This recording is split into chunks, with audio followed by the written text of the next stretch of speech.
This video is kind of like more of an experiment than anything else. I've tried to make a video for the past week or two, and it has failed every single time. It would be 4 or 5 times now if I was actually going to make it, but I'm not going to make it.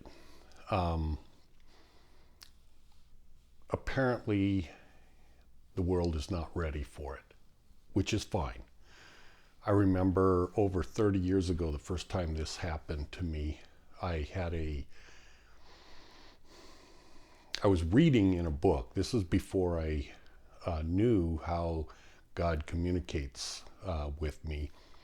And I was reading in a book, and I read this fantastic information that I had been searching for my entire life in regards to how the atonement, the mechanics of how that worked with the atonement of Jesus.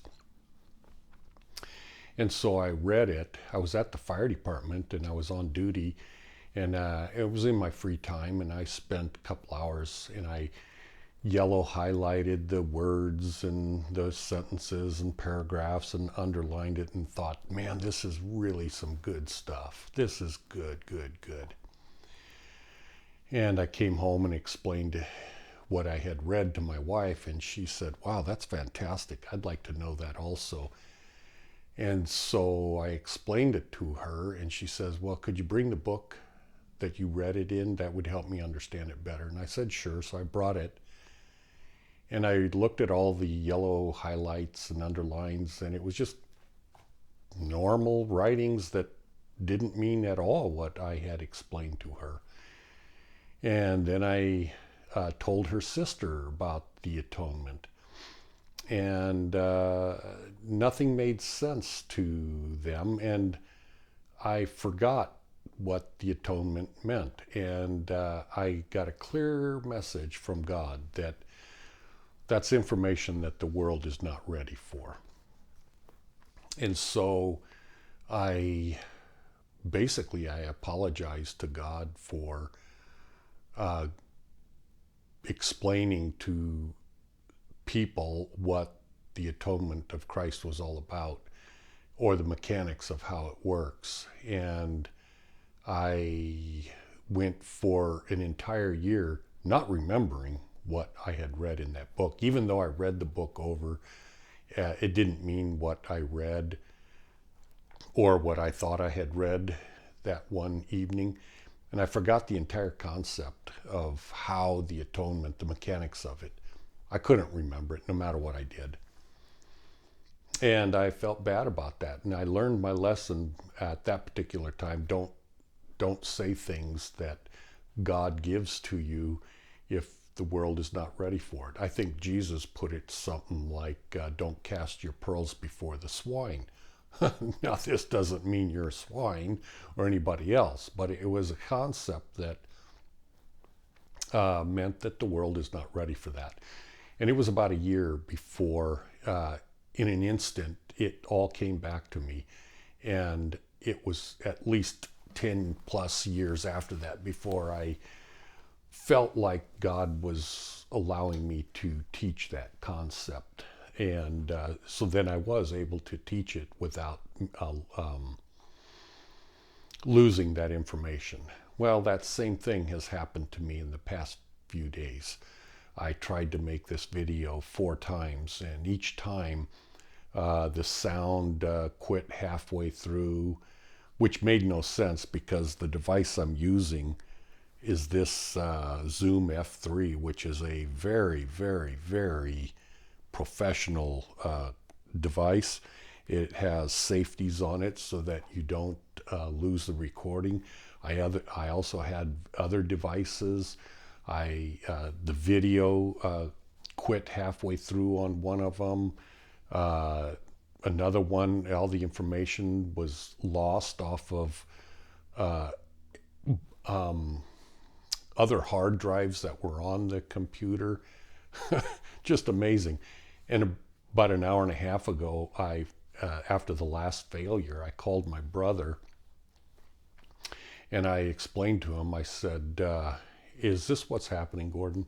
Because this is not making any sense to me. And he said, yeah, of course it's what's happening. What are you trying to teach? And I told him, and I go, the world's not ready for that. You can't teach that stuff to the world. They're not ready for that. It doesn't matter how advanced they are. Nobody is ready for that stuff. He says there's not a handful of people in the world that can understand what you're teaching. And if they can't understand what you're teaching, they're going to take it the wrong way, and it's going to do more harm than good. So don't teach that stuff. And he said, I'm not telling you not to teach it. I'm telling you it apparently seems like God is intervening on your stupidity of just unleashing knowledge of spiritual things that you should not do at this time. And it makes sense to me. I mean, if this video works, that proves beyond any reasonable doubt that I'm just not supposed to teach that concept. So I'm going to pass it, and I'll just move on from there. And I did make a short video on my little dinky camera of the coffee tables I just finished. And I'm going to be taking off on a trip to Oregon in a few days, and I'll be gone for a week and a half to see a graduation of my grandson from high school. And so that's going to be fun. But I at least wanted to touch bases with you, tell you I love you, and tell you that I understand the struggles that you go through. I walk that path myself. And I just want you to know that even though I can't teach you this concept at this particular time, maybe in the future I can. And I guess the reason I wanted to teach it is because I know that the entire world teaches it incorrectly. And I'm talking about the Upanishads and the Vedas and all the gurus, and just literally everyone teaches the concept incorrectly. And I'll at least touch upon the subject because we'll see if God even allows me to do that. But it was on the concept of Brahman and how that relates to you and Brahma and Vishnu, Christ. But suffice it to say,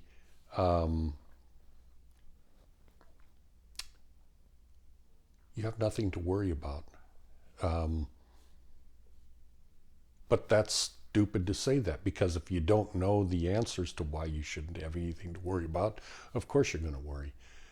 But maybe you can have faith in what I'm telling you or trying to teach you, that God loves you, and God knows that you are suffering, and God knows that you have difficulties in this reality, and that it is unbearable at times. And if it isn't so far, it will be unbearable. And eventually you may understand the same teachings that I've learned.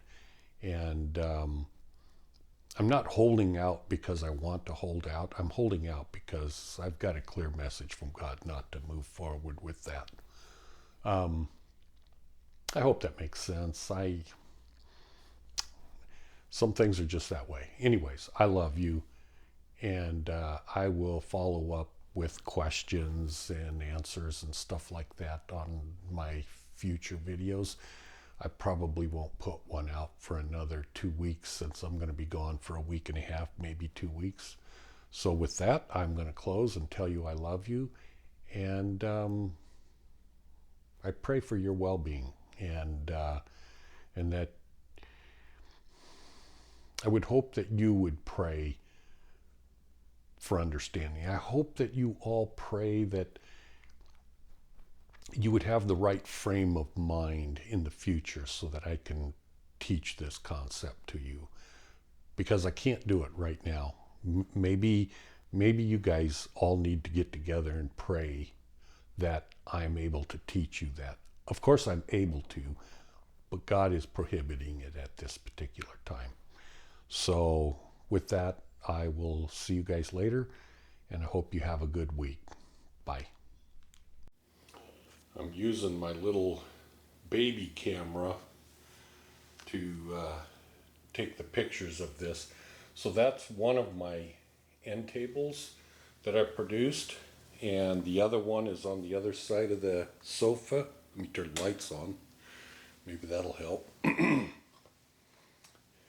And that's the other one. And the drawers are kind of cool. That's a dragon inlay. But that's what the end table looks like. And as I said, the other one is over there. And they both are built to complement the coffee table that I built. But that's what I do in my free time. That's all.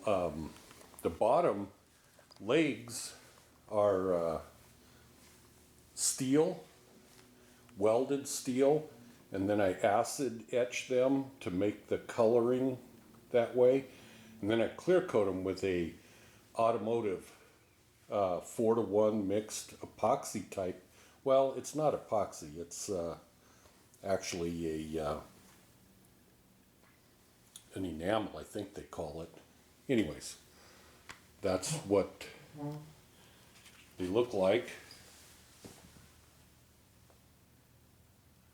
Oh, and the underside is finished too. Everything's done.